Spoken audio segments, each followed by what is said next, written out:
नमस्कार दोस्तों, आज की वीडियो का शीर्षक है व्यापारी का पतन और उदय। वर्धमान नामक शहर में एक कुशल व्यापारी रहा करता था।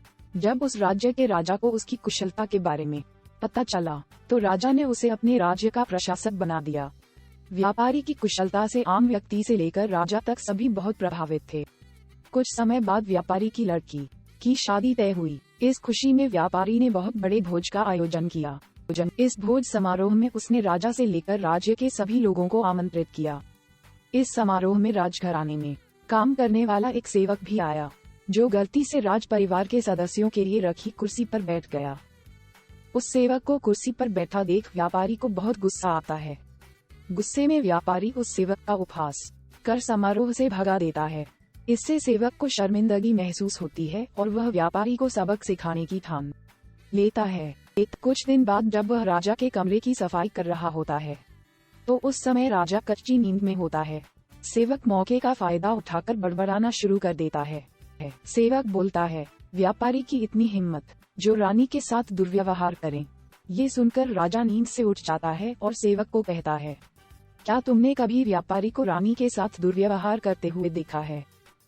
सेवक तुरंत राजा के पैरों में गिरकर उनसे माफी मांगने लगता है और कहता है, मैं रात में सो नहीं पाया, इसलिए मैं कुछ भी बड़बड़ा रहा हूँ। सेवक की बात सुनकर राजा सेवक को कुछ नहीं बोलता, लेकिन उसके मन में व्यापारी के लिए शक पैदा हो जाता है।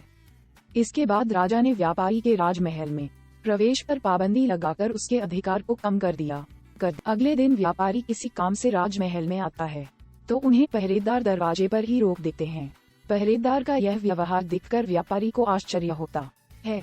वहीं पास में खड़ा राजा का सेवक जोर जोर से हंसने लगता है और पहरेदार से कहता है, तुम्हें पता नहीं तुमने किसे रोका है? ये बहुत ही प्रभावशाली व्यक्ति हैं, जो तुम्हें यहाँ से बाहर निकलवा सकते हैं। इन्होंने मुझे अपने भोज समारोह से निकलवा दिया था। सेवक की उन बातों को सुनकर व्यापारी को सब समझ में आ जाता है और वह उस सेवक से माफी मांगता है। साथ ही वह उस सेवक को अपने घर दावत के लिए आमंत्रित करता है।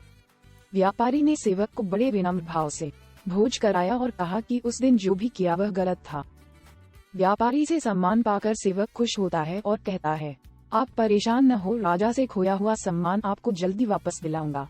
उसके अगले दिन राजा जब कच्ची नींद में होता है तो सेवक कमरे की सफाई करते हुए फिर से बड़बड़ाने लगता है और कहता है, हे भगवान, हमारे राजा इतने भूखे होते हैं कि गुसलखाने में स्नान करते हुए खीर खाते रहते हैं। इस बात को सुनकर राजा नींद से उठकर सेवक से क्रोध में कहते हैं, मूर्ख सेवक, तुम्हारी इतनी हिम्मत कि तुम मेरे बारे में ऐसी बात करो। राजा के क्रोध को देखकर सेवक पैर में गिरकर माफी मांगता है और कहता है, महाराज, रात को मैं ठीक तरह से सो नहीं पाया, इसलिए कुछ भी बड़बड़ा रहा हूँ। फिर राजा सोचने लगता है, अगर यह सेवक मेरे बारे में ऐसा बोल सकता है तो उस व्यापारी के बारे में भी झूठ ही बोल रहा होगा। अगले ही दिन राजा ने व्यापारी को महल में बुलाया और उन्हें उनसे छीने हुए सभी अधिकार वापस दे दिए।